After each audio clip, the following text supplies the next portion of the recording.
Pas deklaratës në komisariat, Jozi merr këtë vendim ndaj Gjestit.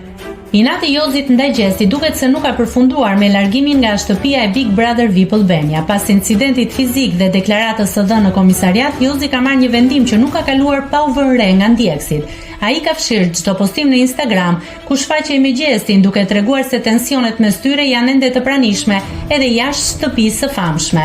Gjithashtu ai ka hequr Gjestin edhe nga lista e ndjekësve. Jozi duket se nuk ka ndërmend të lërë situatën pas dhe se ka zgjedhur të shkëputë çdo lidhje me Gjestin edhe në rrjetet sociale. Nëse klikoni mbi butonin subscribe, do t'ju shfaqen të gjitha publikimet tona. Ju ftoj t'i bëni subscribe kanalit, të pëlqeni videot dhe të lini komentin tuaj.